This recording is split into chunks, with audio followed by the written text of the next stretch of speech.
toward me because we had Brad here before. I figure we'll just talk about, I don't know, whatever really, but trying to find forerunners, I guess, because that's the thing. Yeah.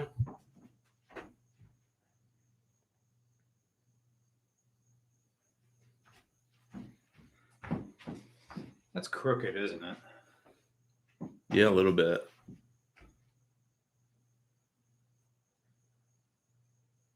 I think that's worse. There you go. Right there? Yeah.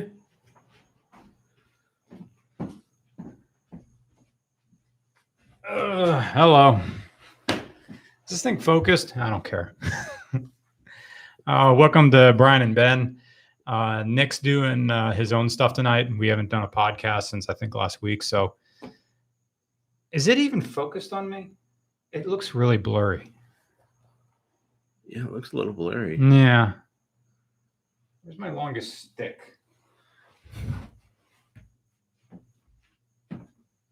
Well, it just looks blurry overall. Yeah.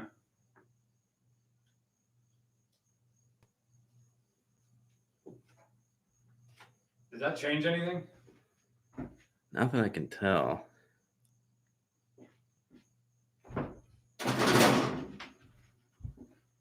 Is it focusing on Yeah, now it's focused. on us? Yeah, I think so. All right. Is that what the beanie is there for? Yeah, it's an element.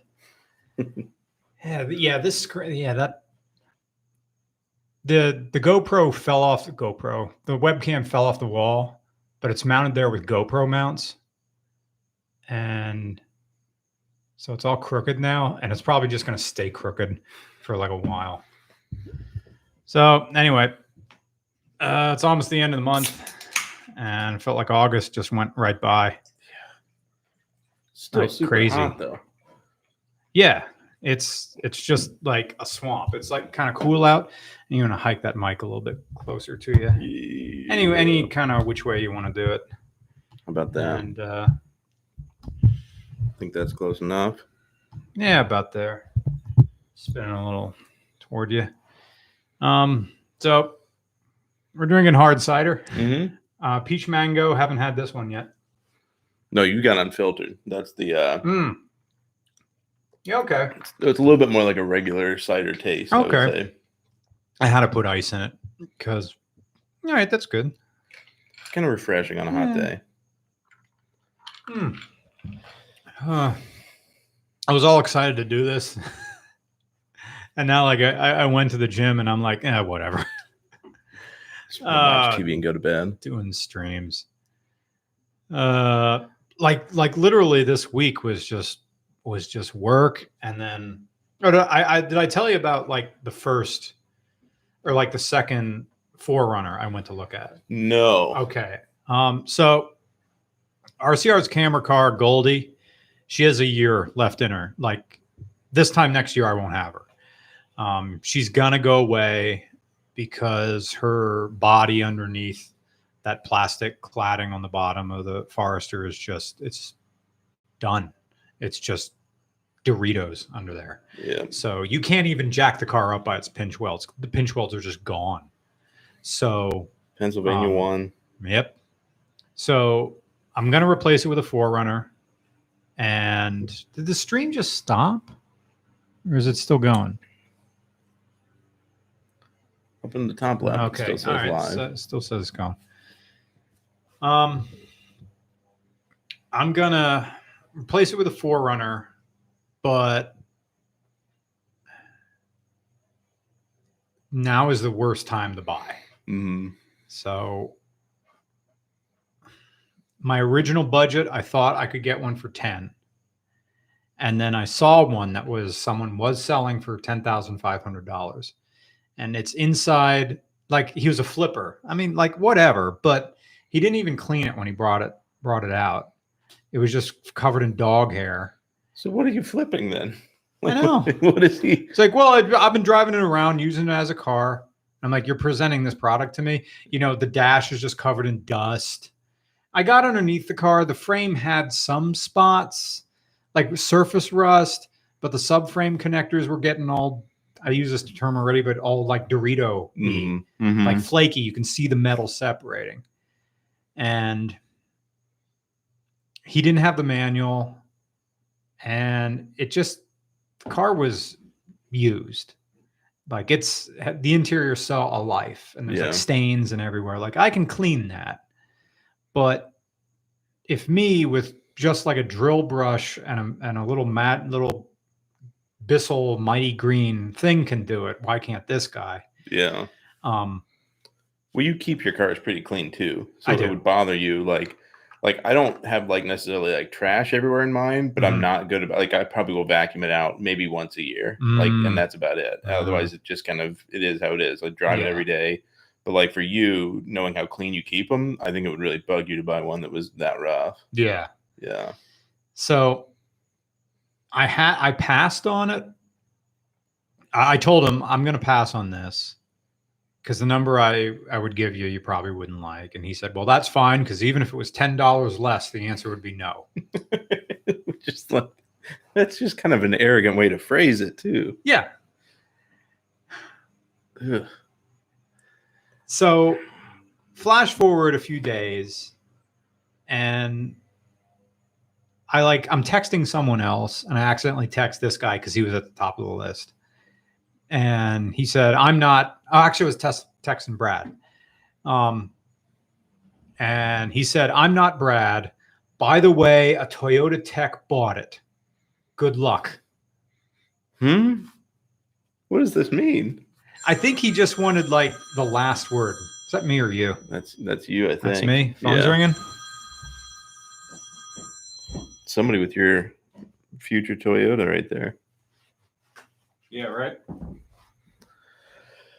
No, but that's such a weird comment too, because it's not like you were saying, I'm not buying this because I don't think it's mechanically solid. You said, I'm not buying this because the interior looks like crap. Yeah. It's a 320 area code. I don't even know where that is. 496. I'm not going to read the number. Oh, I know who this is. It's a thru hiker. But it was someone I picked up a few days ago. I'm betting he was just calling me by accident. He'd probably be out of Pennsylvania by now. Hopefully, anyway. Yeah, probably wrong guy. I still have the lettering on the Subaru, and I'm gonna take it off eventually. But like, I can't tell this story like now, that the one I just told Ben and show you the videos, until this guy. Well, okay. It's going to be a funny story from my point because it's like it's not my fault, so it's funny. But Till the dust settles. I can't spray. I can't power wash my car until I get a new rear taillight housing. And I just ordered one off of eBay. It'll get here when it gets here. But I want to see if the vinyl lettering I put on the side can withstand a power washer. So I was just going to take it to the coin-op place and just blast it to see if it comes off. I bet you it'll hold up. Yeah, I bet you. I don't know. I mean, again, where did it? But just again, probably an eBay buy, right? The lettering. Yeah, that was off of Amazon. Just vinyl letters. But I'm also thinking like most of the 4Runners that I see in like the Lehigh Valley, this part of PA, most of them are black. I don't exactly know, or it just probably just works out that whatever the ones that are for sale are black ones. Well, especially 4th gen. If you're looking at a lot of 4th gen, I don't know why that is, but there's like a significantly higher ratio of like black ones. It feels like. And I don't want a black car. I've had 2 of them. Well, you have the Corvette. Yeah. You drive it once and it's dirty. Yeah. Filthy. Yeah. Yeah. Same deal with Honda Super White. Drive it once, dirty. Mm-hmm. So I was thinking about wrapping a 4Runner. Do you know any places? I've never had to wrap a car. There's a spot that advertises on Facebook that does it. He does a lot of he does like ceramic coatings, and I'm pretty sure he says he does wraps too. And I've heard good things. It's like a friend of a friend has used him for something. Yeah. Oh, the guy who bought the Hellcat Yeah. and really wanted to get he couldn't get I think he had like swirl marks, and he was like, it's like his OCD was kicking in, and he was like, I gotta get this out, and he Yeah. took it to this guy. Yeah. And I think he does wraps too. Wraps are cool to me, but like wraps are tough because you got to find a good shop. You got to be able to trust them, right? To be able Yeah. to know that it's done well. And then again, it still has kind of a life expectancy to it, right? Yeah, like maybe 5 years. Yeah. And a Forerunner for me, I'm buying it. I'm probably going to hold on to it for 10 years. Mm-hmm. Because even now, like if I wait a few months and just save up more money, okay, now we're talking 5th gen. Mm-hmm. Do I want to like you were kind of right because you said like $20,000 is kind of where you are right now. If you want something that isn't visibly used, you want something decent, like a 2011 and newer. And I'm like, am I ready to dump? I've never spent that much money on a car ever. Yeah. Right. I thought it was a little steep what I paid for the Sarah, which is 15. And I'm like, now I'm thinking 20. But on the other hand, I'm getting a lot of vehicle for 20. But on the other hand, I don't know. What are your thoughts? I mean, to me, I would rather, if you're going to keep it forever, I'd rather spend a little bit more and get what you really want and keep it forever. Yeah. And there's also those weird things. Like I remember, I trade cars. I buy and trade cars pretty much every 2 years. It's about the longest I keep a vehicle. I just find something else. Yeah. And in 2011, I was looking at 2010, 2011. I was looking at a Porsche Cayman, and I could find an 06, 07 with 30, 40,000 miles, a little bit more maybe for a Porsche for mid 20s, right? In that range. And then flash forward now, an 06, 07 Cayman is mid 20s with 40 or so thousand miles. The price was that was the floor. And whatever it is, that's the floor now.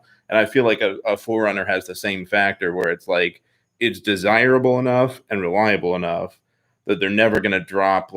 Your best, if you were going to buy an older one, would be a 3rd gen that prior to this year's craziness, you could have got for $6-7 grand. I know, right? One. Yeah. Fuck me. And now that same clean one is 11 grand or some weird shit. Yeah. That's just kind of, that's the, no, it makes me so sad. That one that I had, I should have just kept it. But those, they're either that 3rd gen is either rusty underneath, and you'll see it when you open the rear door. You'll see all of this. You'll start to see right there, basically on what would be the C pillar sort of coming down, and that angle that it makes around the wheel well. You'll start to see crustiness, and it'll start to get there.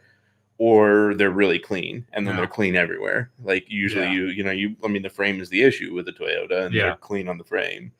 But no, I mean, that's the tough part. It's the 5th gens are nice. But yeah, 20, probably maybe 25 grand if you want a really nice one. Wow. I mean, you could do it if you want. The idea that but if I buy a car, I'm going to sell when I'm 50. Yeah. Yeah. Yeah. I guess just wait. I mean, we had Cosmo Tires give me tires, so I can wait until after winter, I guess, and see if things get better. Yeah. That's my thing with the Toyota. I told you, I'm looking at the 22 Tundra. Yeah. And the problem with any truck, but especially a Toyota truck, is you can buy it new for 48 grand, or you can buy it used outside of the craziness today. Normal, you can buy it used for 45 grand. I'm how am I paying 3 grand less for something somebody else owned? If I can just buy it new for 48, or whatever. I mean, now I'm sure the new ones will be 60 grand or something crazy. Oh, yeah. Did you see there were flippers went on Cars and Bids and Bring a Trailer with Forerunners? No. Remember when we had the TRD Pro? Mm-hmm. Yeah. And we were saying, oh, this is a $51,000 car. There were people who bought them, sold them for 65. Yeah. Yeah. Well, the Land Cruiser, this is the last year, right, for the Land Cruiser in the U.S. The 200 series is dead. They're not bringing the Land Cruiser for the 300 series. It's only going to be the Lexus. So there's the already craziness of the auto market, coupled with there's a lot of people who are should I buy the last one? But legitimately, I could have bought in Allentown, Kraus Toyota, had a black HE, probably could have bought it for 82, 84, somewhere in that range. Would you go, okay, that's crazy. But there's dealers right now. For 20 years. Easily, if you take care of it. Fluid film the bottom and it's good. there's dealers now selling that vehicle that are asking $130,000 Oh for my it fucking god! because that's the market. And they're like, I have the last one. These are the last of the allocations. Take it or leave it. I don't care. Yeah, Right. I'll sit on it till next year when somebody comes along. It's like, yeah, okay, I'll pay that. yeah. It's a wild market, but I mean, Oh, especially those crap. weird ones. I asked like the press car, like outfit that was giving us press cars, when they picked up the Volkswagen, they picked it up in a white Land Cruiser that had the Heritage font on. You were here, or was that someone else? No, I wasn't here with you. Okay, so it was a I white. played with that car, but it was a white LC with Heritage, like script on the back. Yeah, that's an and I AP. emailed them like, "Do you still have this in your fleet?" It's like, no, we had to send it on. I'm like, God damn it. That would have been fun. That would have been awesome. But why are they using that as a press car? Like Toyota's made the decision to kill it. Why do they even have a press car? I don't know, but it was in the press fleet. I mean, unless though that would be one of those. If you didn't care about fuel economy, that would be one because I mean, you could drive it 1,000,000 miles if you wanted to. So that would be one to just buy and use to just drive around. Hell yeah! But you're gonna get horrible mileage. Someone said helicopter review, Hammond car reviews. I'd love to do a helicopter. Everybody, but I get air sick, and all that is up and down motion, especially the down, the negative G's. I love helicopters though. When we were at Oshkosh, there were some helicopter vendors, and Airbus, the same company. I didn't know that Airbus, the same company that makes airliners, they make a few helicopters. Really? And they were selling it with a bike rack on the side. Boy, that's a great, yeah. It's like, hey, go to the mountains, and like, hey, there's clients who want to do this, and the rep there was super about this product, and he said, yeah, like if where you're going is 100 miles from here, you can take off and get there, and a friggin' F-15 couldn't get there faster because they got to go through all this stuff. You just flip a few switches and up you go. Yeah, but you have to have a helipad wherever you go mountain biking. Well, you got to have enough that your rotor's clear, I guess. Yeah. I don't know. Yeah. Planes. Well, yeah, a parking lot somewhere. There were a few people who offered like the Robinson R22, which is like the Miata of airplanes. But where is the... There it is.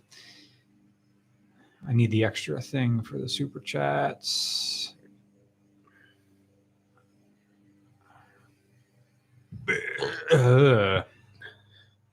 Boris T.S. Karloff says, it's my birthday. Here's a present for you. Cheers. Oh, thank you, Boris. Von Waffensberg, wouldn't be a podcast without you.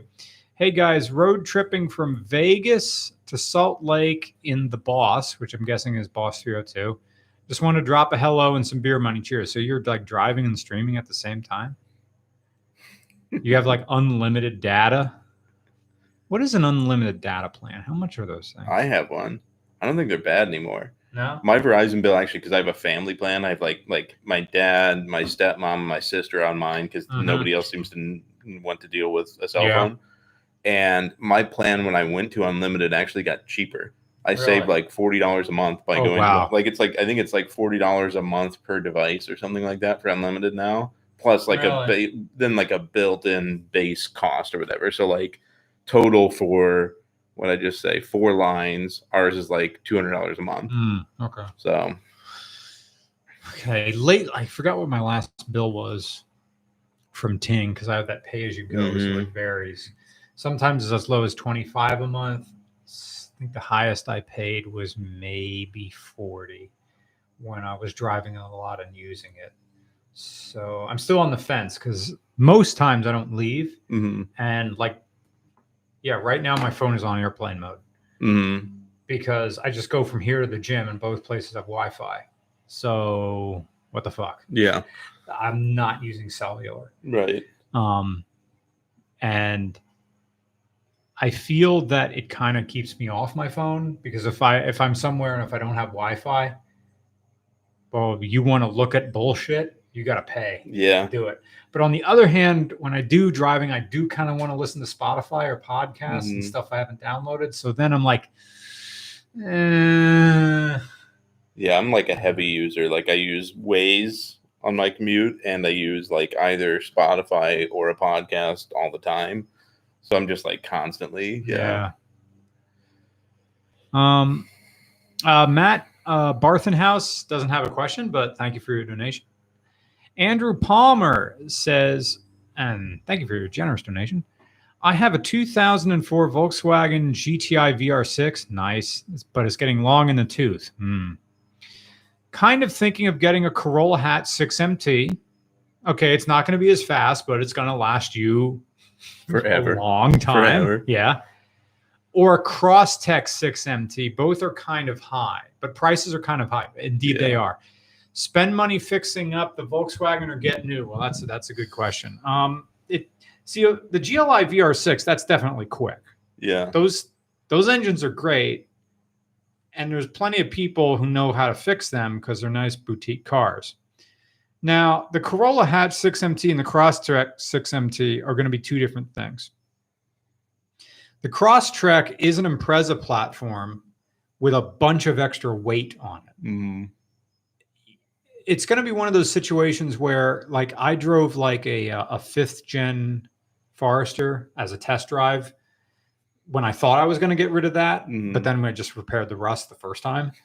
And a fifth gen Forester is slower than a second gen, even if they both have manuals, because it's just all the extra weight in the car. Safety features and everything. A Crosstrek 6MT is running, I think, the 2-liter engine. Someone can correct me, but I think it's still running just the 2-liter direct injected engine from the Impreza, but now it has a crossover body. So you're going to have a manual, and you can wring it out, but it is going to be a larger vehicle and it's not going to be quick. The Corolla Hatch 6MT, which I drove like almost any other Corolla. Now, you can't compare it to like the 90s where you just rev the ever-loving nuts off the thing. And the thing, you can get those things to spin their wheels in the second gear, which is fun. They won't let you do that. Gosh darn. How much stuff do you have to haul? Because the Corolla Hatch 6MT is still quite small, which I like it because they still make a small car. I mean, obviously the Corolla is going to be a much better product unless you have specific reasons that you need all-wheel drive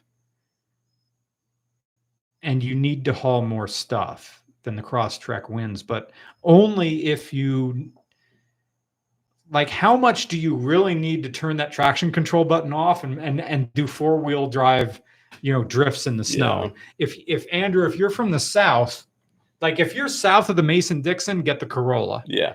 If you're Pennsylvania and up, it's kind of like hit or miss. Like, do you work a job where you have to drive in the wintertime? Like, you can't call in and say, hey, it's snowing, I don't have to go in.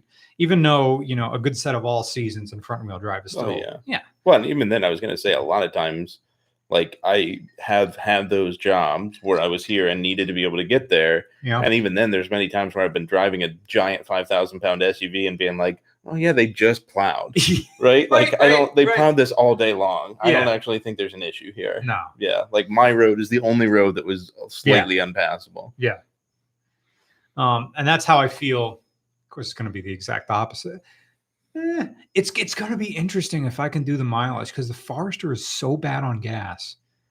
But a 4Runner is also going to be bad, but it's expecting to be bad. I think it's not going to be all that different because I'm just going to be driving around the whole year in just 2-wheel drive. Yeah. Is your Land Cruiser like 4-wheel drive all the time, or is it just full time? Okay. Yeah. I've been stoked. I've been trying to drive more slowly lately. I was super excited. I got 16.8 on the tank. And I was like, this is like a Prius. I was stoked. But like, no, I bet you a 3rd gen 4Runner, the last one that I've had, you probably get like 15 all around if you're doing more in town, and you might see like 18 if you're doing more highway. Yeah. I do like the idea of like stretching out on road trips and being able to like rotate my ankles and have physically more space. But you just feel like, I don't know, I like, it's not a need to have all the time, but like I like being up higher. I like you feel a little bit more secure and some more like I don't know, there's more around you metal wise. A bunch of more questions. I gotta say hi to the regular chat here. There's Laser Lord. Get a fit. Get another fit. Ooh, I can spoil it because Nick is going to be talking about it. Nick's buying another car. He is going to be. He's Nick Roman is since none of his family can drive stick. He never really had that exposure to it. He can do it, but he's kind of clunky, and his Mustang's an automatic. So he's finally buying a complete beater to learn to drive stick. Nice. And we're picking it up Wednesday. It's exciting. Do you want to know what it is? He's buying it. I think he's paying more than I think he agreed on like 1,005 or 1,006. Still in this market, that's a pretty good price for a car. It was down to a Honda Fit. Unfortunately, it's not Corolla. He wasn't able to find a manual transmission. No. His upper limit was $2,000, and he wasn't able to find a Corolla in stick shift for under $2,000. No, you couldn't. So it was down to either a Honda Fit, which was exactly $2,000, or a Kia Rio. Really? A Rio. Oh man. Oh, so he's like, I can save 600. Actually, I think it's 1,004. So he bought a Kia Rio. This needs to be like your Dacia Sandero. Yeah. Remember that on top? Yeah. Like that's this needs to be something where like everybody that comes to bring you another car, you have to also take them out for a trip in the Kia Rio. He bought it. It's got Steelies on all four, like Steelies and no wheel covers. Perfect. No head unit. Really? I think the owner just took it with him. Either that, or is it one of those things where it got stolen so many times they're like, I'm just not putting one back in? Who steals a head unit these days? They used to. I mean, that used to be a thing. Remember that? Remember the removable faceplate? I do. I don't know if they still do those. The Kenwood I have in the Subaru has that button. The faceplate will come off. I'm like, it's an $80 Kenwood. I know. But that was back in the day when they were like $400 for a decent head unit, right? And $400 was a lot of money. Yeah. I remember buying a Blaupunkt for my '94 Civic EX. I replaced it. You bought a Blaupunkt? Yeah, well, because it was like $200 or $300. I'm gonna say maybe $300 all in with the kit, and a buddy like had all the solder and everything you needed to crimp it and everything and get it set up. But yeah, like I remember, and that was because I was going from tape deck to CDs. And I was so excited to have a CD player. And now, what would you do with a CD player? I don't know. Yeah, like I still kind of wanted a CD player for the Forester, so I bought one, and I'll like put a CD in there and forget about it. Yeah. I don't even know if my CD player works. I think there is one in that Land Cruiser. I've never used it. I did reference your Land Cruiser in Monday's video the other press car. I'm not going to spoil it because we don't spoil Monday's video. But I made it a point that we're in a weird sort of spot now now you buy a car, as far as audio goes, it's got everything you want. It's got Bluetooth. It's got a million USB ports. But what's coming next? Because for a while, like in the like with your Land Cruiser, it's kind of tough to retrofit that to a modern head unit because it's not a double DIN setup anymore. It's just a screen. Yeah. So what you can do is and people are buying these for a new one all the way back to mine is an 08. Yeah. It's a unit that fits in behind, and basically it's tricking your vehicle into thinking that it's running a separate feed.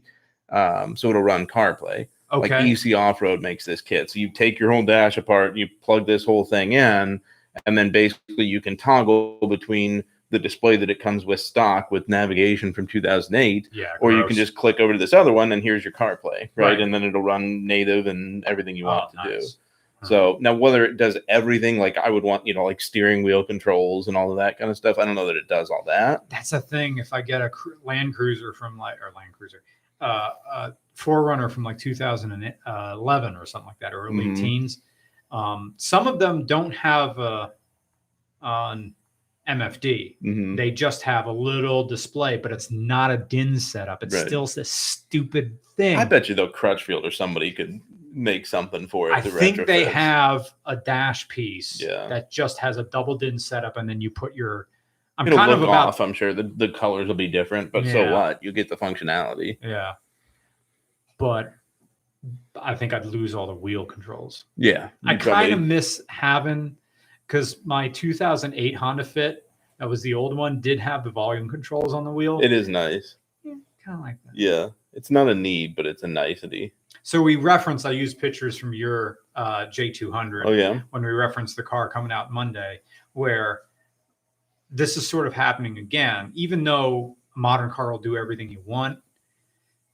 I don't know if those maps in that car will be updated, like the native nav will be updated or not. Well, like this one, I think you can update it. Yeah. Like my old Land Cruiser, you could update it with a disc. It literally had a little drive under the passenger seat, and you just like spit out the disc and put another disc in, and it was like, okay, now I know these roads exist. Yeah. But I mean, at the same time, it doesn't like tattle on cops. It doesn't. No, that's what I mean. Show you construction. It doesn't tell you traffic. Like that poor navigation system every day, because it defaults back to navigation. And every day on the way to work, it's sitting there diligently trying to tell me where I'm going. And next to it, on that mount that I have on the vent, is Waze, which is what I'm actually using. Like I don't care what you think you're telling me.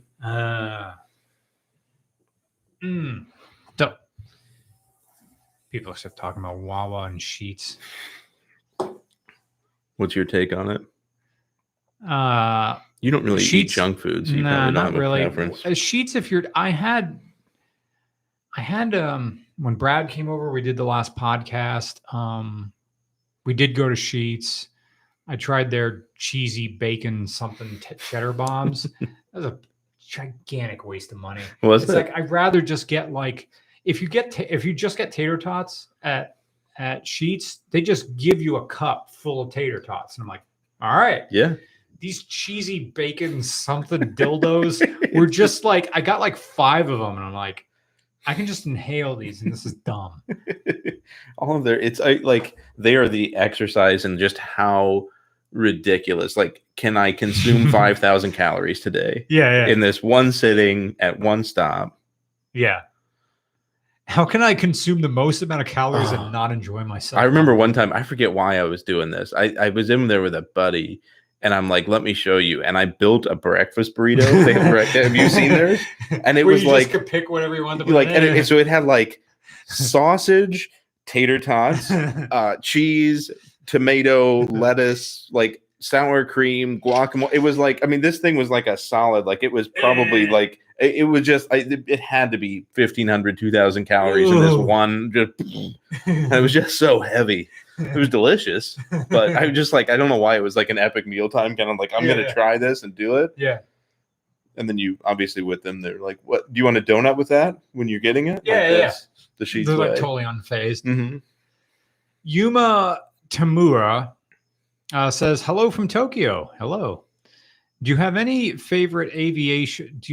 No, I don't. There's this one guy who like flew across the Atlantic in like a Cessna 209 or something like that. I don't know, Cessna 200 something. It's whatever high wing Cessna that had retractable gear. And I watched them, and it's like, we're going to fly across the Atlantic. And of course they can't do that. They've got to like fly to like somewhere in Nova Scotia. And then they got to fly to Greenland, Iceland, Norway, then the UK or something, something like that. And be an uncomfortable flight. Yeah. And just this horrible. Plane. And you had like they had the GoPro videos in there, and it's like the equivalent of probably driving in Nick's future Kia Rio for like a couple of days. Yeah. And it was weird because when they went across the Atlantic, the FAA rules say you have to be wearing like a life vest or like or like a survival suit thing. So they had these what looked like bulky sort of wetsuits on to be legal, and they're there eating snacks and peeing in bottles and stuff, and then they land, and I don't know. I mean, I guess just to say you did it. Yeah. Which, I mean, again, that's hiking the Appalachian Trail, right? There's really, it's just to say you did it. Right. Yeah. That guy text me or anything? Nope. Yeah, I didn't really do any social media to say I would be streaming right now, but I guess people 73 people on. Yeah. Because normally we do it like on like Thursdays or something like that, sometimes after reading. And then we like tell people on Twitter that we're actually doing this. Sunday night's the best night. Did you know statistically it's the best night to sell something on like an eBay type site for an No, auction? I thought it was Thursday. It's actually Sunday. Sunday night. Sunday night. Yeah, they say Sunday night, an auction that ends at like 6 p.m. on a Sunday night, because there's the best percentage chance that people are not otherwise tied up, that they are home. You're right. And they're, activity free. They're not Damn. at sporting events or whatever else. So Yeah. I gotta have the Sarah end Mm-hmm. on a Sunday, which means I gotta talk to those guys and see if they'll run an auction for longer, because normally it's 7 days. Well, You can just list it on a Monday Sunday. to Sunday, that's 7 days, right? Well, a lot of them are true 7-day eBays. You just start them. So start them. You can schedule them. Like start them at Well, 6 I'm not gonna p.m. do. on a I'm not Sunday. gonna do an eBay. It's gonna be Cars and Bids. I'm gonna Mhm. sell the Sarah. So I don't know if they can do it, but like you started at 6 p.m. on a Sunday, runs till the next 6 p.m. on a Sunday, and then it goes another 30 minutes as people Yeah. bid each other up. Derek Dulles says, does he still have that Million Mile Lexus thing? I don't know who you're talking about. Last time I heard Matt Million Farah had Mile Lexus belongs to Tavares, but I don't know if he sold it or not. Yeah, I wonder what he did with that. Toyota didn't want it back. Last time I saw, now this was 3 or 4 years ago. Maybe it's 3 years ago. Did you drive it? Yeah, I drove it Yeah. twice. Yeah, I remember the one, but I didn't remember you drove it like a longer. I drove it when Tavares was taking a road trip in it, and he met me up in Sugarloaf, Okay. up where 81 meets 80. Mhm. 80. all Did the you way go up to there. Top of the 80s restaurant? No, we didn't go to the Oh, restaurant. I it's just drove disappointing. around. How is Top of the 80s? Is it like a diner or? No, it's like apparently supposedly there's like mob connections to like old school Hell yeah. like Wilkes and that whole area, like mafia. Yeah. But it like I can't describe to you, and I feel terrible because I've done them no justice to anybody I've ever described to, but it's sort of like this was probably a really nice restaurant 25 years ago. Yeah. So now the food prices are still there. The food is not. No. And like you'll go in, like I went there one time for a work function, and like the only people other than us that were in there on like a Tuesday night at 7 p.m. were people well over the age of 70 dressed up, like all dressed up. And it has like the white table linens and stuff.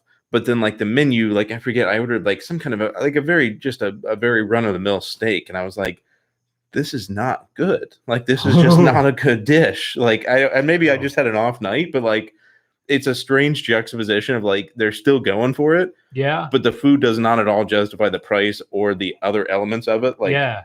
And like, we were in like a room that was like clearly like added on. And again, maybe this was like kosher in the day, but had like a window air conditioner, like in the room. And we were just like, where are we? And like the waitress has been working there for 30 years and like smoking 2 packs a day that whole time. And you're just like, this is the element. This is where I am. But it's a like you now have to go to just go there. You just have to go. Is that where you get off for like the Laurel Mall and it's all the way up. No. This is like right by the interchange at 80 and 81. Oh, okay. Yeah. This 80s. Is like basically like mountaintop. I gotta ask Jess McAndrew because like she knows somebody who knows family that were part of like from the movie The Irishman, Russell Buffalino. Okay. But that whole thing. And I know I bring this up from time to time. I didn't know this. When we did David Galileo owns this car now, and we did a 1970 Chrysler Imperial. The original owner, Russell Buffalino. Really? The real Russell Buffalino. That was his car. Really? And he's like, yeah, I told you that. And you were like distracted or something. I'm like, you're fucking kidding me. I drove Russell Buffalino's car. And I'm like, he still has it. And it's vomit green on vomit green. Yeah. But I'm like, fuck, like 1970. When did Hoffa? Yeah. When was it? That was in the 70s. Yeah. And I'm like, I kind of want to go back, just drive up there to like David's house and like revisit this car. I'm like, holy shit, this legitimately was his car. Yeah. And I know it's maybe clickbait and I'll put it on this channel, regular and Roman, but just like sitting in this. I kind of want it. I kind of like want, I don't want a Chrysler Imperial. No. Because that had like, the same sort of thing when you have a car that's like high technology, but then 50 years down the road, Yeah. you don't want to like maintain all of that stuff. Nothing is going to be working anymore. I kind of want another drink. Yeah. What do you want? I don't know. I want more ice. Or not. I'm in that zone because I don't drink a lot where I feel amazing. More of the same can only make me feel better. And it always works. I gotta eat. See, the thing is, guys, I came from the gym like right before this, so I have nothing in my stomach right now. Yay, RCR with some random dude. What are you talking about? It's Ben. Tavares never finishes any projects. He'll finish them eventually, and if not, he's holding on to them. He has like a whole warehouse with like stackers in them. He's fine.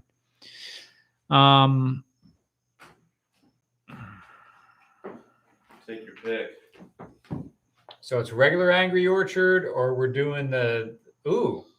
Have you tried that one? No, I haven't. Hell yeah.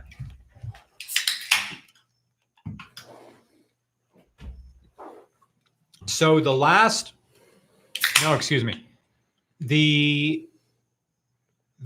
people who were like journalists. Well, technically Tavares, I guess, if he still owns it, is the last person to drive the million mile Lexus. And then there were some journalists who drove it last, who were just kind of driving around to get to that million miles. I remember those. Yeah. They made it down to like Florida, and then they just kept driving around. But didn't he have a route? He had like a route picked out for like where all it was going to go. Like it was like a handoff to these guys, Yeah. to get it there. And then like he got it when it got to like 950 or something to put the last, or 975 to put the last. Wasn't that the whole story? Matt took it? Okay, yeah. I thought because he wanted it back, or he had like a plan for it at the very end. Right. You did. And then he got to 1 million, but it apparently it just freezes at 99999. Oh, really? Yeah, it doesn't go back to 1. Hmm. It's a digital odometer, and I guess it just stops. You would think Toyota would plan for that, because that's not the first 1 million mile vehicle. Well, I guess that was built though before the Tundra hit 1 million miles. Right. Because they took that one back. The first 1 million mile Tundra, they bought it back from the guy, he gave him a brand new one, and they reverse engineered, like they took it apart to see, like they wanted to know like how did the valve train look after 1 million miles, and how did That's so cool.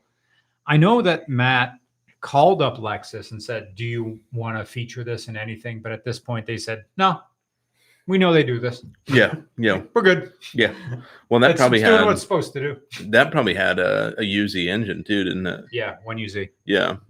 So but he went through a bunch of transmissions. That's the thing. Really?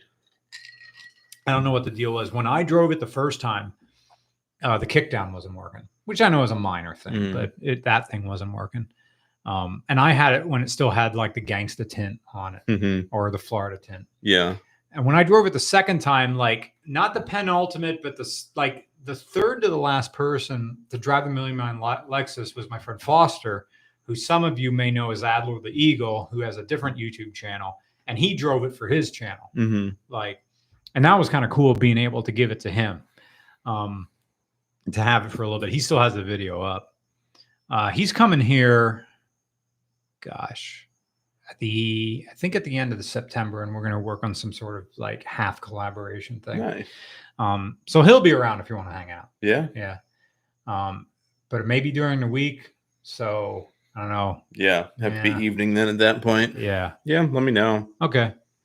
So anyway, see, now Matt has a car. Matt has a warehouse and he's building a second one. So props to him. Yeah. He already filled up the first one. So he's working on a second one. My Corolla stopped at 299,999 miles. That's weird. Why? Really? Is that a digital? Like it died, or I was gonna say. I don't know. M Mark 24. Like, clarify what you mean. Well, maybe if it was a mechanical odometer. Maybe just they only built 2 digits on the first. I don't know.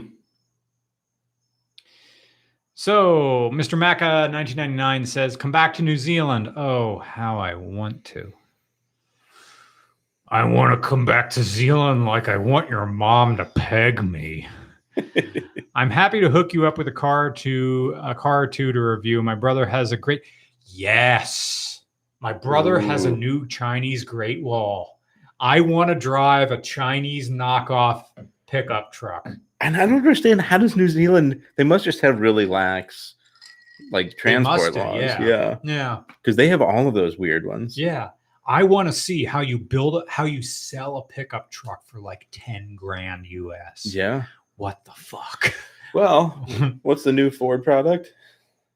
The Maverick? Yeah. What are they selling it for? No, I mean, it'll be much more than that. It'll Yeah. be still like 25 or something. But in a few years, if history is any guide, you'll be Yeah. able to buy one for 10 grand. Tight. William Smith says predictions for the new Honda or new Acura Integra. Have you seen this? I have. Yeah. I don't know if I saw concept drawings or if they're out to pre-production stuff. I don't think, I can't tell either. But the last that I saw, it looks more like this is our guess, right? It looks like just predictions more so than any. I predict it's going to be a 2-door. I think they're just going to run the Civic Type R driveline, maybe even the same platform, which is fine because that's what they did the first time. If they're smart. And it's going to be a 2-door Civic, which is what the original one was. I'm just waiting. Are you going to make it as low and as sleek as the first one? You can't because safety, blah. Whatever, living's great, I guess. But if it doesn't have a stick shift, though, it's over. It is. It's just, if you're gonna do paddle shifters, go fuck your family. Yeah, it'll just be a CVT or some shit. Nope. See ya. But I'm just wondering, like, because it's one of those cars though where this is good, or else I'm drunk. It is good. I like that one. Num. If I like lemon, I like lime. Is this blueberry on top of that? Honeyberry. Ooh. Strawberry and honeyberry. But it's supposed to be like a vodka lemonade. God, shout out to I gotta text Donovan like right now. I'm like, I gotta text him and say, I'm streaming right now, and this drink is making me gayer. where is it the sleek can? Is that why? Yeah, right. It's like a twink. Where is he, man? No, I just wish Honda would remake the old Integra. That's what I want. Yeah. Right? Just bring back, sell that it car as back. a kit car. I don't care. Yeah. Just a full knockdown Integra. That's all we want. This drink is making me gayer. You can Did you hear the one on there. Did you hear the one the one Come Town where the clip where they were just saying the line from Toy Story 1 to infinity and beyond, but it was just to infinity and I'm gay. And then just imagining that scene with just Tim Allen's voice over and over. It's like they recognize like this is like fuck comedy. There's no premise. There's nothing to get. It's just Buzz Lightyear just saying to infinity, and I'm gay. A great prank call to somebody. That's awesome. So that's our thank you for your donation. Predictions on the new Integra. Thank you for your donation. Thanks for visiting Wisconsin. Yes. Lovely lunches, lovely dinners. Eating out was delightfully cheap in wherever we were for the airplane show. We didn't eat like in the show at all. No, I think we like comped some free food or like drinks or something, but we always just got in our. What did we get into? The Nissan pumped up Kicks. The Nissan Kicks. Yeah, was our rental. Yeah. It's like, what do you want to be? It's not tall enough to be even a crossover. No, it's a wagon. It tried pretty hard on the highway. We were doing like 80, and it was like, it's pretty much a Versa, just more of it. It's a Versa platform, and like someone's gonna do this, and they're gonna end up on Matt's off-road recovery, thinking it's a 4-wheel drive. Well, what's the little shitty Jeep? Like the Compass, maybe, or one of those, like the little Renegade? tiny, like Renegade. that's what it is, right? It's like this is just like if you want a Jeep in name only, and this is like your first car, or and there's people that love them, and more power to you. I'm not judging, Right. but like, this is not an SUV by anybody's definition of the phrase. No, this isn't a truck. Well, and Nissan at this point, unfortunately, has decided they're only going to make a couple interesting vehicles and just 1,000 rental cars. That's all they make. Rental cars and leases. Do they even have a Quest, I guess, was their minivan or something like that? My parents had one in the 90s when it was a collaboration with Ford. Fuck off. Really? Yeah, a 94 Nissan Quest. It was a Nissan engine. Yeah. And it had like a Ford radio. Like, remember the old school Ford radio? Yeah. Yeah. Like, it was a collaboration, the Mercury Villager. Hell there was not a Ford equivalent. There was only a Mercury Villager and a Nissan Quest. Yes. Yeah. I remember my friend Shannon Stonecipher, they had, I don't know if it was a Villager or if it was the Accord wagon. Wait, you had the Accord wagon and a Sable wagon. Yeah. Mm-hmm. It was one of those two. And I'll never forget it. The door lock plungers had a little bit of wood trim around them. So it probably was the Mercury. It probably was. That had this little bit of wood trim around the door lock plungers. And I have this memory fancy of just riding around. I forget, it was just me and Shannon. Her boyfriend Tom wasn't there. No. We were just, I forget whatever reason. Maybe it was coming over like drumline practice, but then Tom would have been there from the same time. I forget what, maybe we were just going to like Valenti's to get a pizza or something like that. And I'm thinking that probably would be the reason. There was probably a party at her house and I just wanted to ride in the car. And we were driving back from either Valenti's or Roman Delight. And there was this very Nirvana moment. Now this, if we were all driving, it would have to have been like 1997 or later.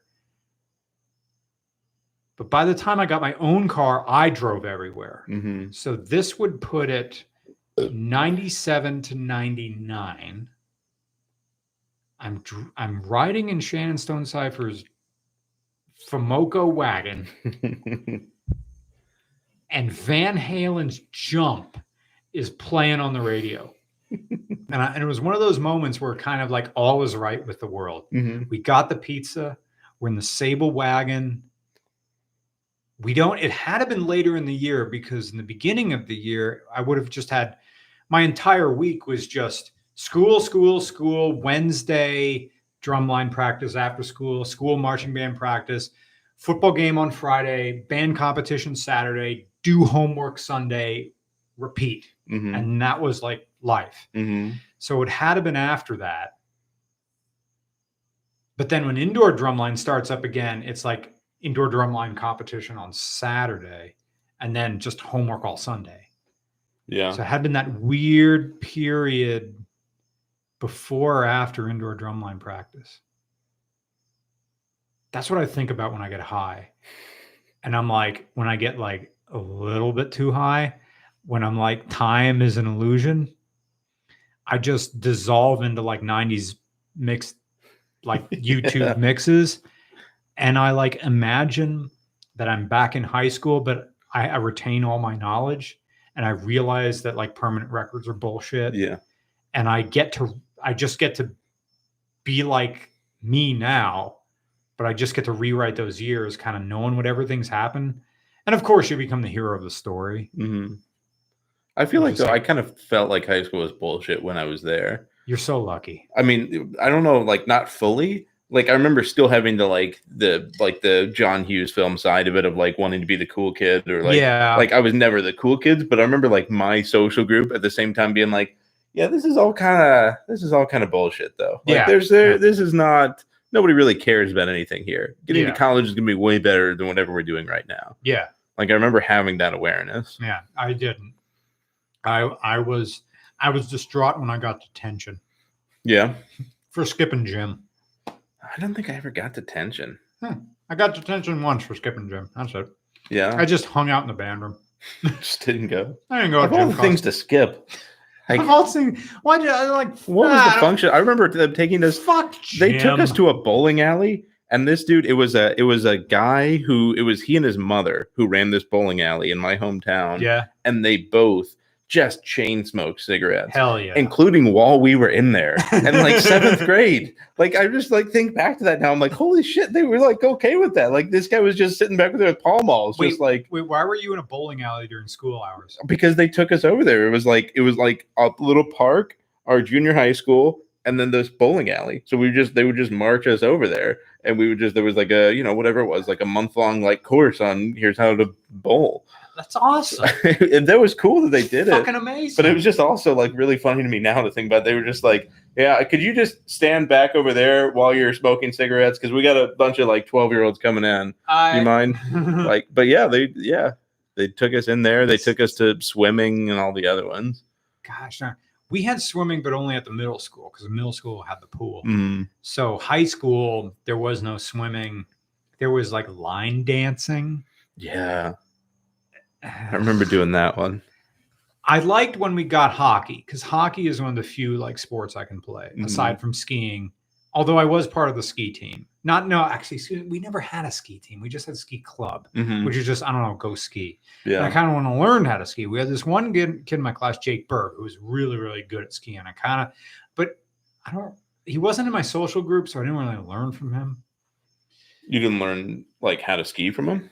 Like how to ski well. Like I didn't really learn how to ski well until I started teaching the damn sport. And then I got to hang out with like certified ski instructors who like tightened up my technique, showed me how to like, okay, here's the fundamentals of the actual like weight distribution of your body. So you can ski faster in more control and there was this whole thing about like how to keep up your ability to turn. Because when I was turning originally in a ski, on skis, I was carving a little bit, but I was sliding the ski. I was Tokyo drifting around a corner. I wasn't true carving. If you displace snow as you go around as you go around a corner, if the ski itself moves out toward the edge of the corner and displaces snow, you slow down, which is fine if that's what you're aiming to do, to bleed speed. But if you want to make a turn and not do it, you can't shift your weight and rotate the skis with your ankles. You have to only go up on the edge of the ski and wait for the ski itself to bend under your weight, which then makes the inside or outside. I'm messing this up, but if you just tilt, the ski will begin to turn you, but at a fixed rate. That You're itself not is losing wrong. speed. Yeah, it's a way to maintain speed throughout a corner without displacing snow, which in turn that energy, like your kinetic energy going down the hill is being lost to displacing snow.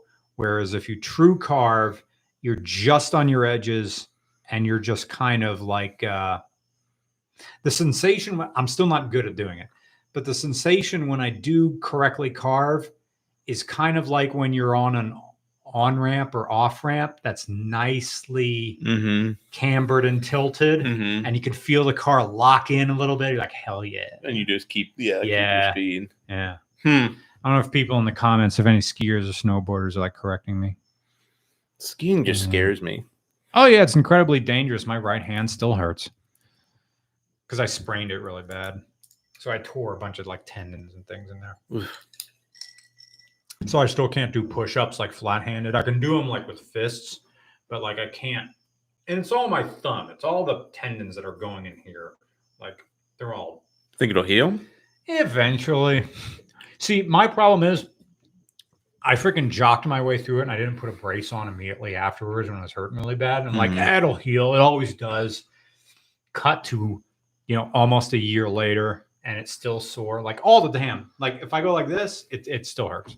Yeah. If I pull my hand back. So that's probably how I bent it. I just overextended the joints and stuff.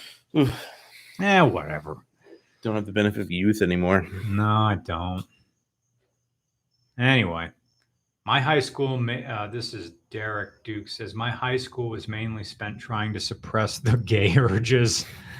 Let's just say it didn't work. Hell yeah. A motorcycle went suppressing. by and just said, Speaking of suppressing, yeah. What were they playing on the it sounded bang like your head? Yeah, Bang your head. Bang your dad. it was just so loud.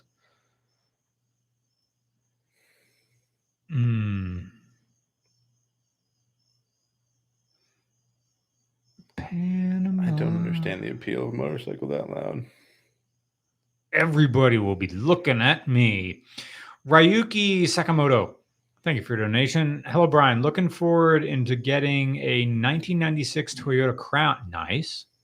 Very cool. Do you have any advice on either importing cars or buying one already in the US? The easy one is to just buy them from like Duncan. Duncan Imports, if you're looking for a 96 Crown, just go on Duncan Imports. I'm sure they have at least 10. Yeah. Their warehouse is huge. Take your pick. There's a bunch of Crowns. Dude, get a Crown Estate.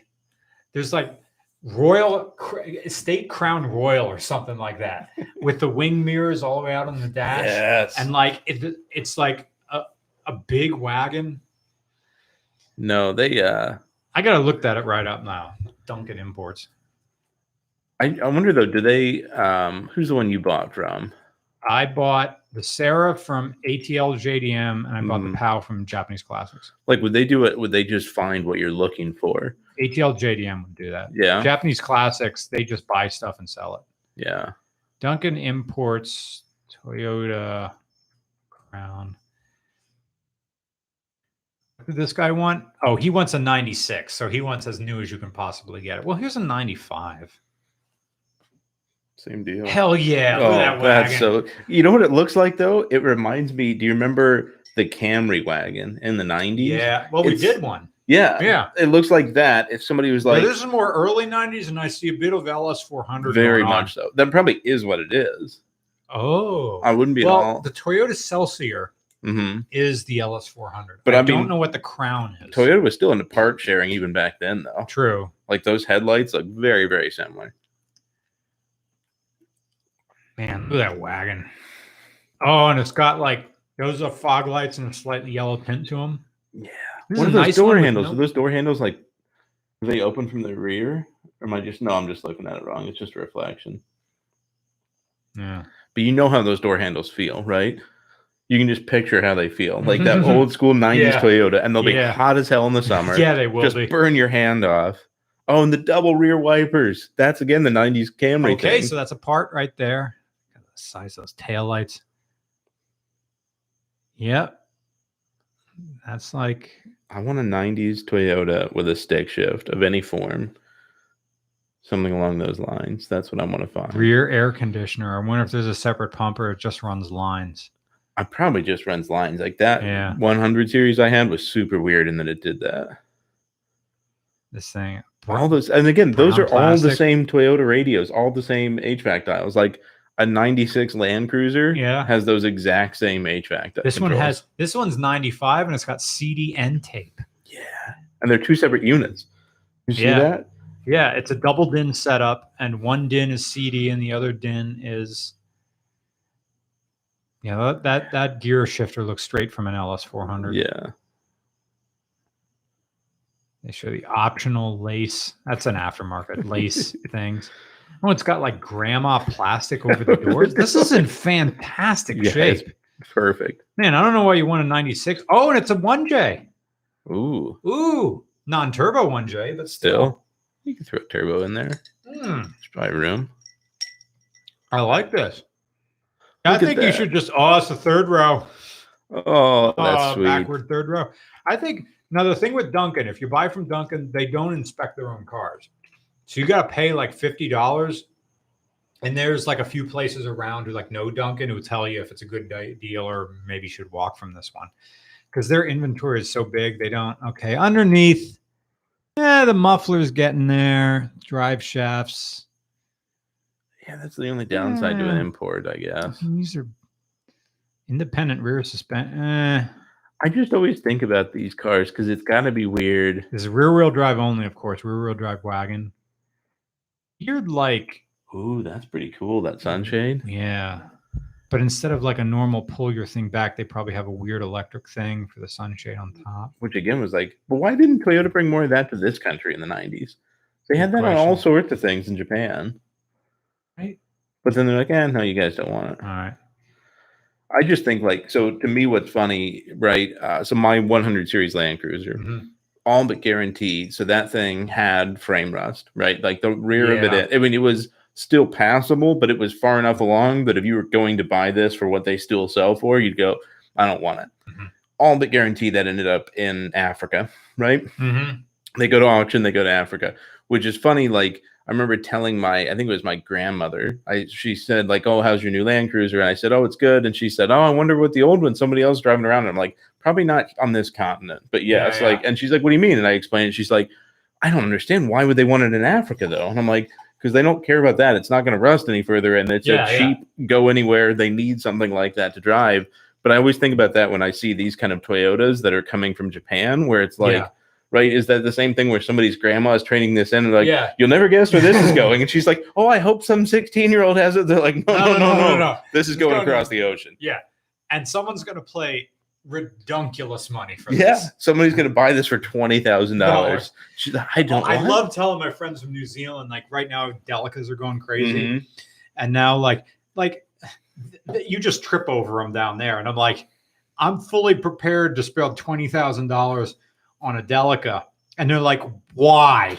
Yeah. It's like an old caravan down there. They don't mean anything.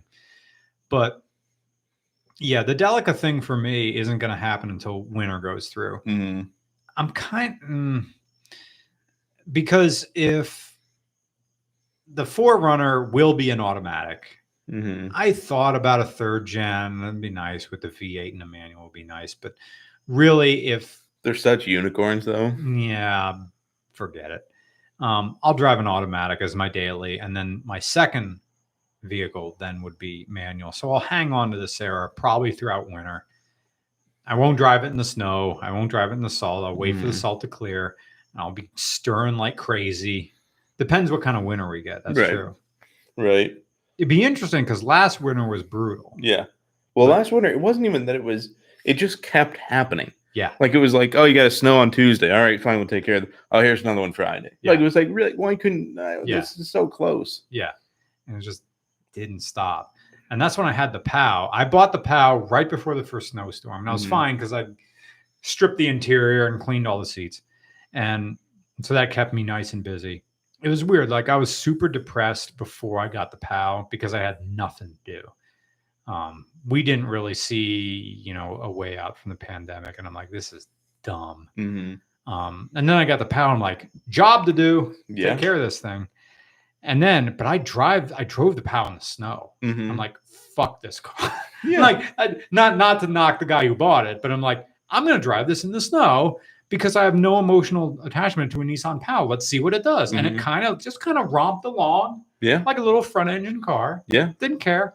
It's like a smart car. It's so close to being a scooter. Yeah. Right. That it's like, whatever. Corey Walton, my friend, she's looking at Corey Walton was one of my housemates in grad school. We rented a house in Kutztown, and she really wants a POW. Now she came and took a look at mine when I was still futzing with that carburetor, trying to get the idle right. Mm-hmm. And so it was idling so damn high, like it had a race, and then when you put it in gear, it dropped down, and it was me fiddling with that. It's a computer controlled carbs are the devil. Yeah, I'm kind of at the point where I'm never buying a carbureted car again. Well, carbureted wouldn't be a bad thing, but like an old carburetor where you could figure it out and dial it in, and then you just knew what those adjustments needed to be, that wouldn't be bad. But electronically controlled is a terrible idea. No, it's horrible. So she wanted a manual. Jason Torchinsky has one. Jason Torchinsky from Jalopnik. And we had this plan to go down and check out his. It didn't come to fruition. And right now she's looking at one. I don't know who has it. It's probably Duncan. And I've never seen a Nissan POW Like the asking price was $21,000 for a What? POW. Now, bear in mind, I bought my POW for $7,000, sold it for like 8 and change. Yeah. And I had like the big dick energy after that. And here's one for 20. It's not manual. It's got the original radio, which is hard to find, but that's not worth like another $10,000. No. And I told her that. Now, if she buys it, she will probably have the best POW in the US. Yeah. Yeah. And it has the sunroof, which only a few of them had the sunroof. But the sunroof itself doesn't have glass. It's like just fabric. It's a rag top, a legit rag top. How does that work? Like, it would have to leak like crazy. Oh, yeah, they do. Ugh. Yeah, But again, I guess, I'm not thinking of this is just a car to, yeah. Like any car I buy, I want to be able to drive it whenever I want to feel like driving it. Do all 4Runners have sunroofs or like every single one? No, okay. No, I don't think, I mean, 3rd gen and I believe 4th gen, it was certainly an option. And I think it is for 5th gen too. I think the base wouldn't have SR5, maybe. Yeah. Wouldn't. Okay. Well, there's a lower than SR5, or at least there used to be. There was? There was a base. SR5 was an upgrade package. Fuck. Now it's the SR5 is a base. Yeah. Damn. Man, I like that crown. Yeah, buy that. I would buy that. That's sweet. I want to shoot through not glass. I need that rear window of a 4Runner. You do. No, not for you. I'm saying the guy who's saying he wants one. Oh, yeah. He should buy that one. Yeah. Why bother trying to import it yourself? Oh, I just closed the window. Otherwise, I didn't buy. Well, like literally all I did was just Google Toyota Crown Duncan Imports. Yep. And that one came up. Carl Sargent, I guess. Keep up the good work. Just picked up a 2014. That's a Cadillac CTX? 700. No. It's got to be 700cc something. A fun medium-sized touring. Bike? Are there any? Okay. CTX. I got to look. You're right. It's probably a maxi scooter.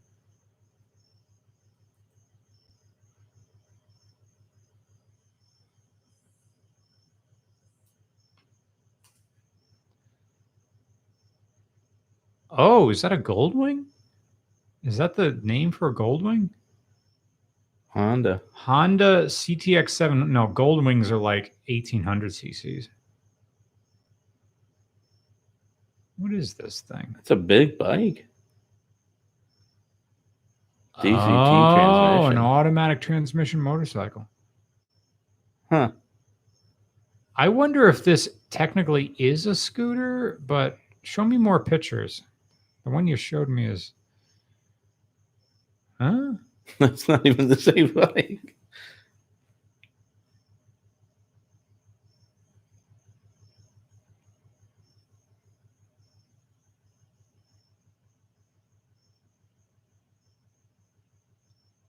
It's a smooth ride. Not is a. It just is smooth ride. Is this English? Like, why is they? Ads. Well, it's definitely a throw your leg over bike.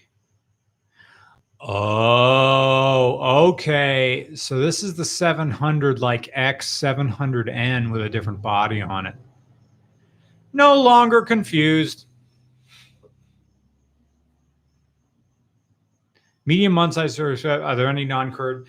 Okay. Any motorcycles for the time being, if I do a motorcycle review, because I'm trying to max out the algorithm, any motorcycle reviews will go on Regular and Roman, not the main channel. So I'd love to ride one, but there are not a car unless it's an airplane. Mm-hmm. Even then, airplanes are probably going on the second channel. You need to find like the biggest piece of shit. I'm trying to buy Harley. a house. That's why. Yeah. Greg won't like that, but I'll be here for the time being. Yeah. Did I tell you about the house I saw in Leesport that was on Zillow for like a week? No. Oh, it was like a ranch house. It was like a ranch style house. I think it was 2 floors. I forget the square feet. It was like 1,800 square feet.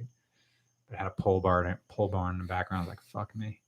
You could just but buy they a wanted house like build one. 310,000. Yeah. Yeah. That's pricey.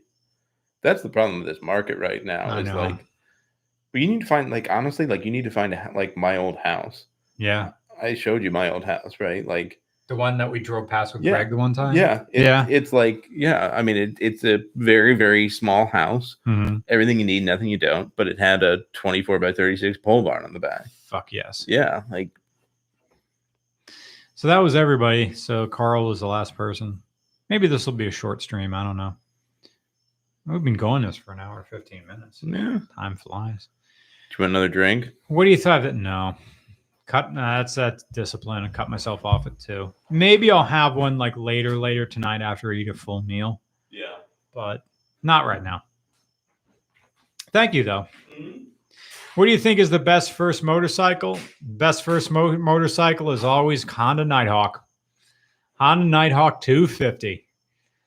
Mechanical drum brakes front and rear. It's going to teach you to learn how to brake and how to engine brake. It's going to be the dirt simplest motorcycle, and you can sell it for as much as you bought it. Honda Nighthawk 250. Is Tony? Hey, it's Tony. When are we buying a plane already? So Tony Airlines and me. Oh wait, Tony, it's a weekend, so he was just at a car meet in Jersey, and I looked at it, but it was like an hour and 40 minutes, and I have to wake up at 6 o'clock to get there.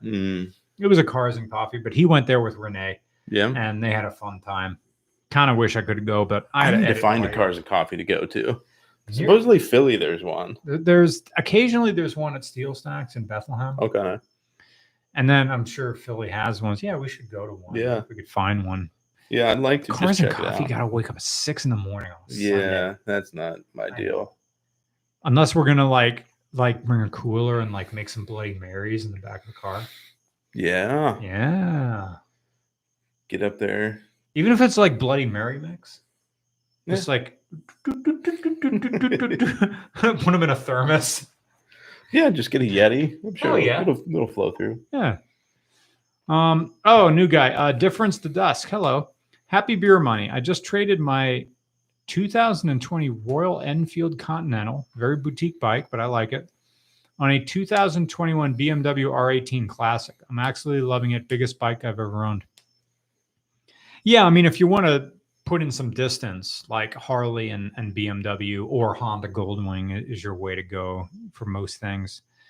Yeah, the Royal Enfield is for just dressing up in like old leathers and like a scarf and goggles. And look at me, I'm like a British imperialist. My neighbor has a BMW, and the weird part is he has the full garb, right? And this has like, side set, like everything. This is all fitted out. I don't know anything about bikes, but I mean, this thing is like, it's a nice looking bike. Is it like the aluminum pannier saddle boxes on the rear side? Okay, on both sides. Yep. Yeah. It's really wide because of that. Yeah. But he has like the matching outfit that matches the bike. Hell like yeah. the same color scheme and everything. But did he buy it from Hermes? I'm sure. Yeah. I would imagine. But like he has the full get up, and then I'll hear him and he'll take it out and he'll drive down the road, and 10 minutes later he's back with it.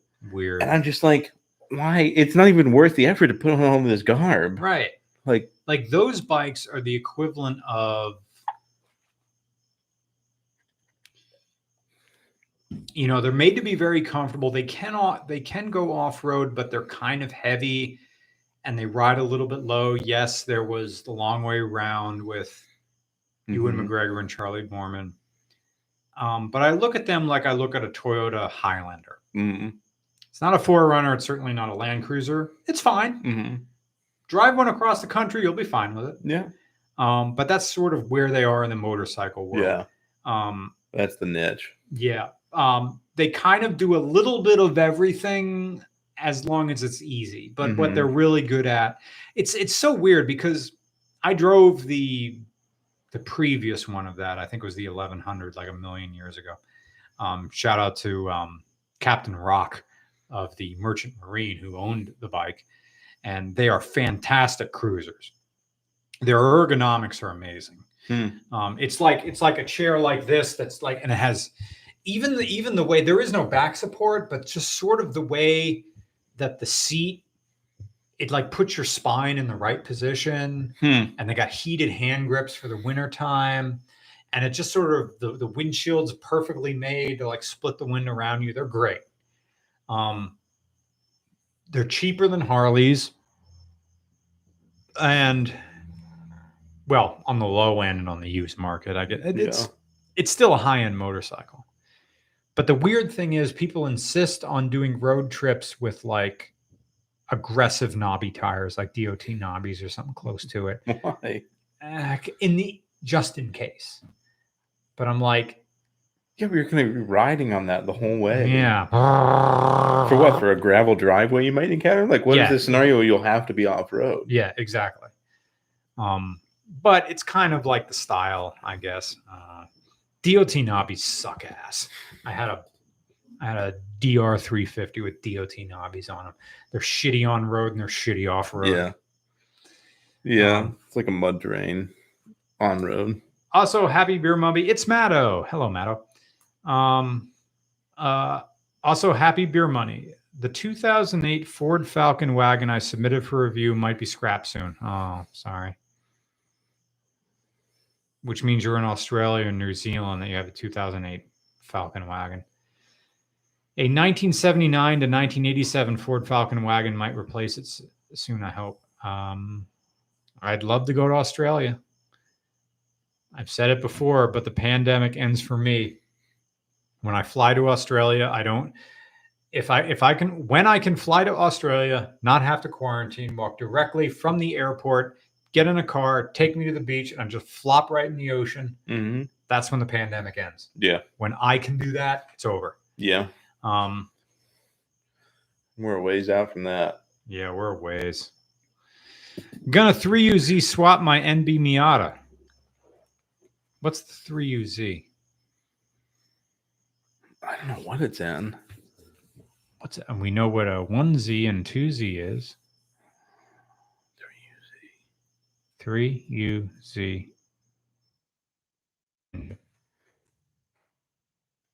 It's probably. Oh, okay. This is probably what was in the LX and the LS and the GS.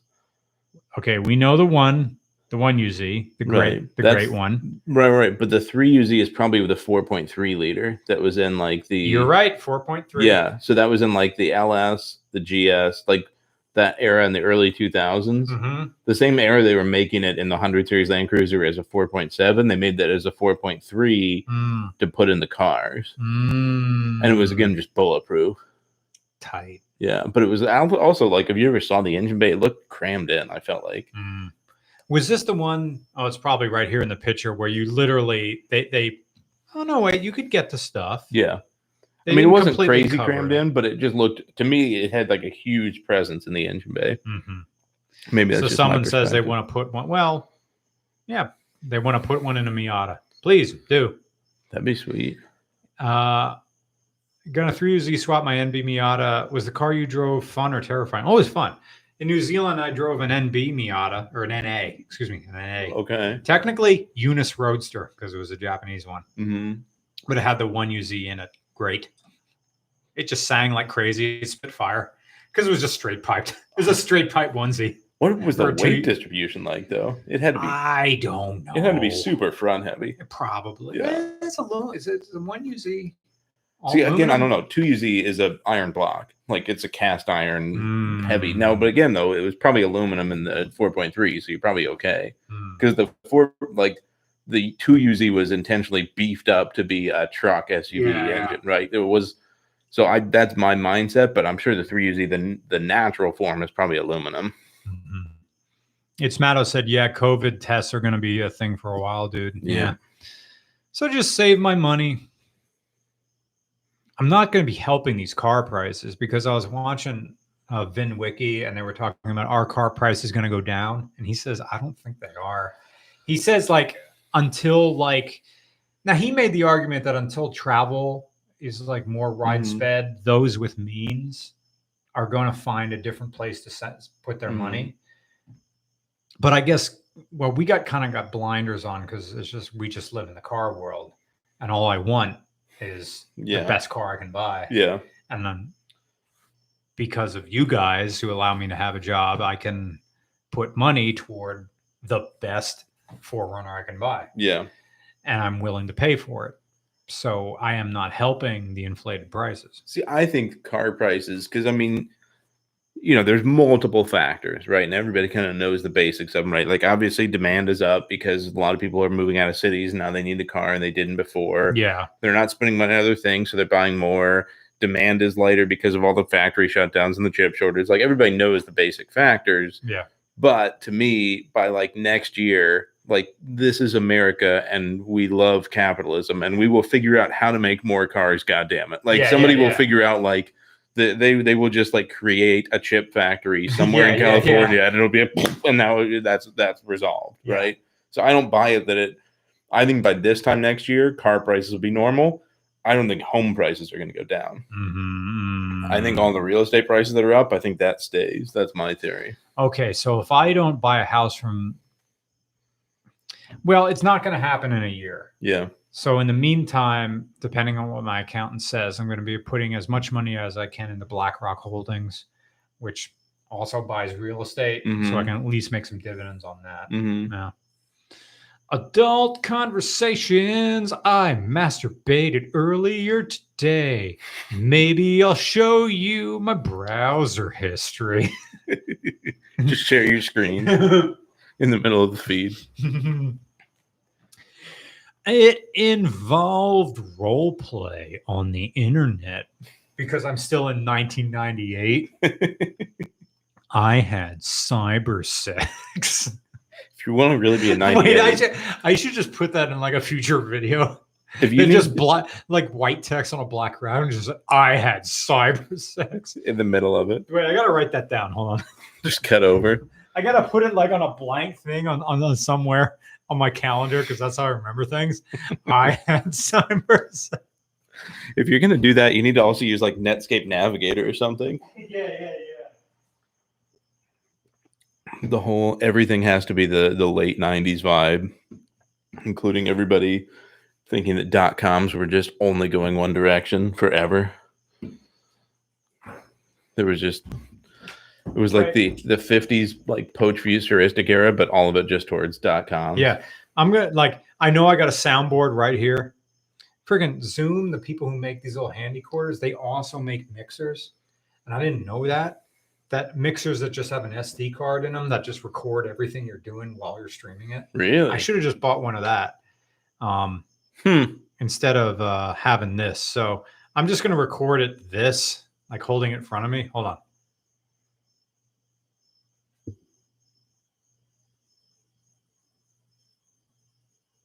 I had cyber sex.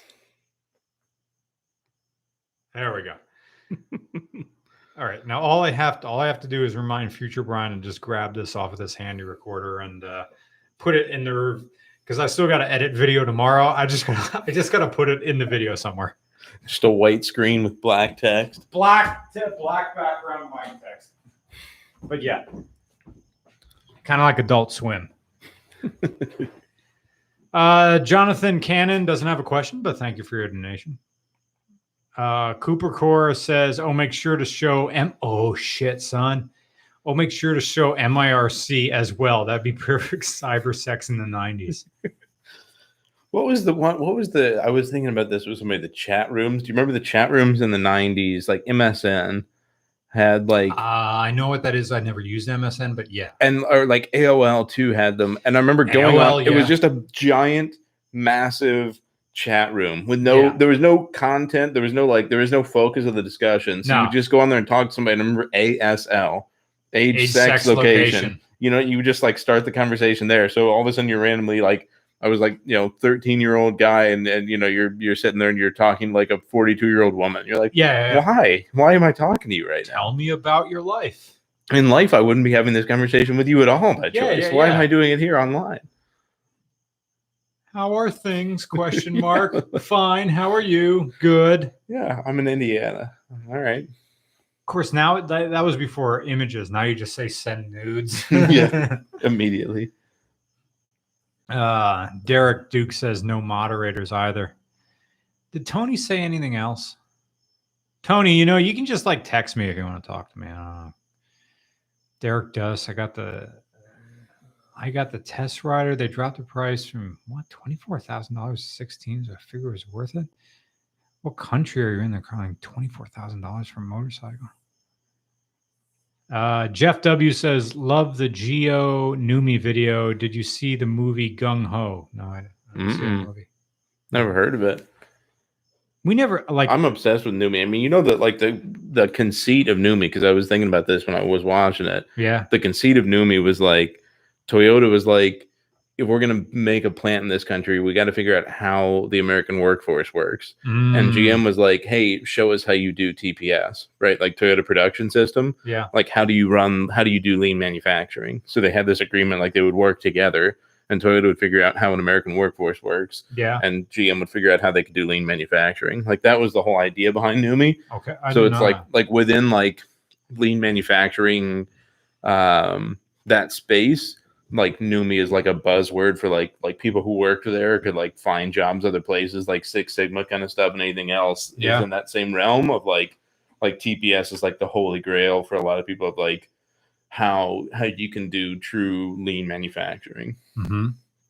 When you say lean manufacturing, what do you mean? Like Toyota, what Toyota revolutionized really in the 60s, and then it got really big for them in the 70s, was like before that. So like the way that GM would make a part is they would be like, okay, so this aluminum die is going to be making doors for an F-150 today, right? Or, in Ford, or, doors for a Silverado in GM. Mm-hmm. And they would make 1,000 of those same presses, right?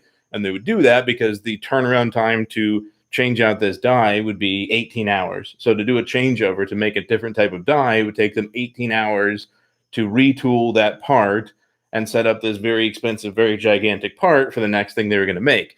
So they would make a giant number of them, have to have a storage space to put it, and then they would come back and make the next. And if there was a defect in those 1,000 doors that they made, all of those were now scrapped. Fuck. Right? They just had to start from scratch, melt all those down. So Toyota in Japan, right, this very, very small island nation, was like, there's got to be a better way. So what they figured out is basically by eliminating defects and all of these other, I won't get into the details of all of it, but like, all of these aspects of they would engage their workforce, have them a part of the process. They would do basically like Kaizen events where they would like try to eliminate waste anywhere they could. If they had an issue, if they had to stop the line for something, they would bring everybody over and focus on like, what is the fix to not stop this line? So their fix, for example, with these dies was, okay, yeah, it's an 18-hour changeover. How do we make it a 1-minute changeover? What? And that was their thought process, was like, what could we do if changeovers could happen in a minute? How would that happen? And that's what they worked back from. So that when they made doors, they didn't have to make 1,000. They didn't have to hold 1,000. They could just make 5 doors for the next 5 cars that were going through the line. And then they would change over this die so they could, when they could do a die change in 9 minutes, that die, they could go, okay, all right, fine, make 50 doors. Okay, now change it out. Okay, make 50 rear doors. Okay, change it out. Okay, make 50 hoods. So they didn't have to have the space. So lean, right? They can operate with a lot less overhead. They didn't have to hold, right? They didn't have to buy as much aluminum. They didn't have to store as much aluminum or copper or anything else, whatever materials they needed. They just had exactly what they needed for what they needed to make that day. So it sounds like they put their effort into time savings. I mean, there's a whole lot of like, there's probably 100 books about TPS, like how, because it's revolutionary and it's what everybody else has kind of implemented now or copied off of. But I mean, it's not just time, but effectively it was zero waste as close as they could get, right? Everybody's role in it was not only very productive, but exactly the thing they need to be doing. They engage the workforce rather than just kind of telling them what to do. They let them, right? So if you were working on the line and you said, hey, every time the vehicle gets to me, I do this and then I do this and I do this, it would make much more sense if I already had this part here and that was done at this step and this person was doing this step, and they would get them involved and help, and then they would also reward them financially and otherwise if they found a better way. That's a big thing. Yeah. Because in all of like the manual labor jobs, I felt as if that I was on the bottom. I was in the mud, as Joey Diaz would say. I'm not in the jail. I'm below the jail. And my opinion and my soul doesn't matter. And that's interesting that you get to engage the workforce and not even give them the appearance that they matter, but they really do matter. Yeah. These are your resources. Treat them as your sensors on the outside of your system. That's so cool that they got to be rewarded like that. No, and it was, the Japanese workforce is very different from the American workforce, right? Mhm. And then it took them a while to figure out how to integrate those two. But Toyota, I mean, every Tundra that's been made has been made in this country, right? Yeah, And they seem to be doing pretty well. they are. Yeah. I have a question here from Justin Shane. Hey, Brian, what is your opinion on a 1988 General Motors Sierra 1500 V6? Huh? I didn't know they made them as a V6 back then. Oh, I NV guess it was 3500 5-speed. What the hell? was it a V6 or was it just a 6? I I'm mean, gonna it's a truck. I'm gonna copy that. How is it a 3500 truck Right, with a 6-cylinder? right. 6-cylinder what? It's a truck.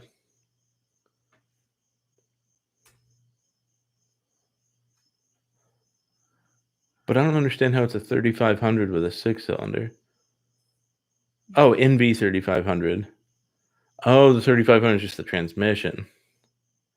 So it's just a CK. It's a GM truck Okay.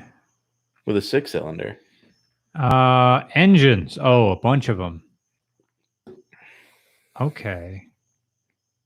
According to Wikipedia, there is no V6, but there is a 292 inline 6. Oh, Mexiconian. Oh, wait, no, there's a V6. There's the 262 is the only V6 according to Wikipedia. The 4.3 liter V6 is the last and most successful engine, Chevrolet 90 degree. Blah, blah, blah, blah, blah. I wonder if that was the same V6 that was used in that Oldsmobile Bravada that I called the worst car ever made. No, what was that one? That was like a 4.3. Maybe it is the same. Well, this says it's a 4.3. Maybe it is. As of the 2013 model year, What? was still in production, What? although the distributor was eliminated in the late 2000 with coil on plug. Fuck you, General Motors. God damn it. That's General Motors for you, though, right? Oh. We're just sticking. It works. If it's a total stripper model, if it's surgically clean, like dumb, stupid clean, this may be a cars and bids thing. Mm-hmm. Just sell to some other GM nerd Mm-hmm. who really likes this, because there is something special. Like if it's super clean and your grandfather owned it, didn't drive it much, and you have like what looks like a fleet truck with no options, but it's really clean, then it's something kind of cool and special. And it's still going to be, though, right? Like I actually, the people that bought my old house, their buddy had probably a late 80s, maybe early 90s, like a CK looking. I don't know GM trucks well, but that style, right? And it was like an extended cab with a 6.5 foot bed, and it looked like it had been sitting in somebody's garage. Like, I mean, it looked perfect. Ooh. And the poor guy's trying to help this dude move, and it died 3 times on there. Like it would just fail to start. They would get it started. They would drive back to the other house they're moving from. They would come back. They would unload everything. He would fail to start. It would like run maybe 30 seconds and just die. And you're still going to have some of that with an older, just an older vehicle. Tons of vacuum lines. Yeah. I mean, hey, it's a car in this market. Mm-hmm. It's a vehicle. Take it. It's better than a U-Haul truck. Yeah.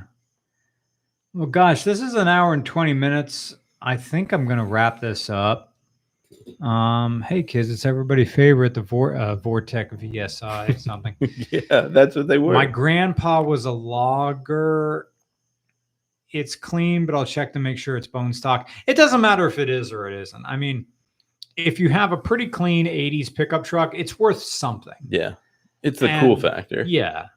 I say, like, without knowing anything about you, my first thing is to learn the basics of auto interior detailing, which is just buy a power drill with a drill brush attachment, get yourself some like carpet shampoo and just use that, or actually don't use Mr. Clean. I use Mr. Clean on the Nissan POW because I had to get like cigarette tar out of those seats. Mm-hmm. And it did work, but then the whole car smells like Mr. Clean and doesn't go away. Yeah. Which isn't it's better than what it did smell like. And it can stain.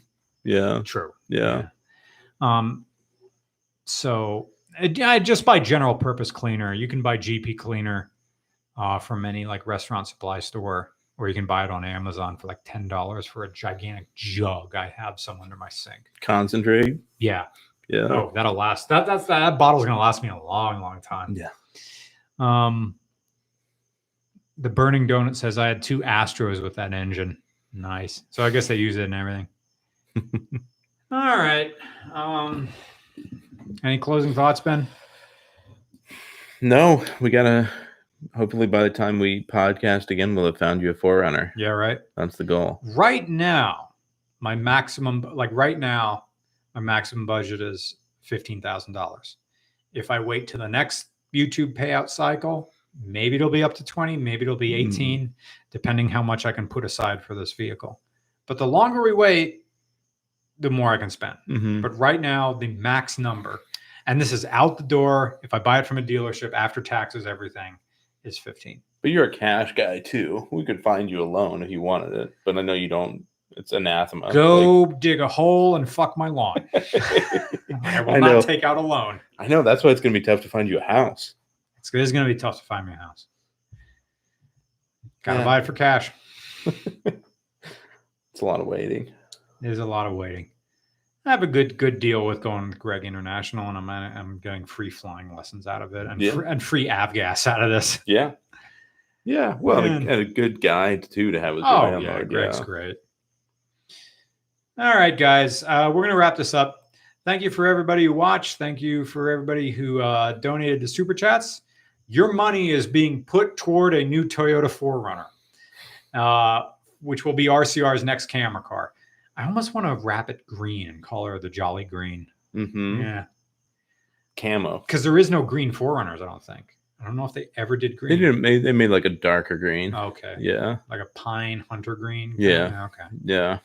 Then I got to go like candy green or something like that. You need to go like outrageous. Yeah. Yeah. You need to do like the yellow banana equivalent for this 4Runner. No. But yeah, I like what you're thinking. The yellow banana from Matt's Off-Road. Yeah. When I get my Delica, that no matter what I'm buying is getting wrapped yellow. Yes. Yeah. Yeah. Yes. The Delica will be yellow. Bright, like glow in the dark yellow. Yeah. Yeah. The most obnoxious yellow you can possibly have. Whatever you got on those rolls, the most yellowest of yellow, make this yellow.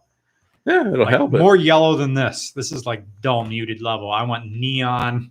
Help it not get hit, right? Hell yeah. Thank you to everybody who donates to our Patreon. You're helping Regular Car Reviews exist as a much larger channel than it really is. Thank you to everybody who watches every Monday morning. Thank you for that. Of course, today is Sunday night, and I got to make up my hint for tomorrow for our video. I guess that's it. We got Patreon. We got thank you for Super Chats. We got thank you for watching. I got to drink some water. Holy shit. What is this, 7%? Yeah. Yeah, it is. Yeah, it'll get you. Yeah. All right, guys. Yeah, someone says French's mustard. That's a good time. All right, guys. Have a good night. Enjoy your week. See you tomorrow on the video tomorrow. Bye.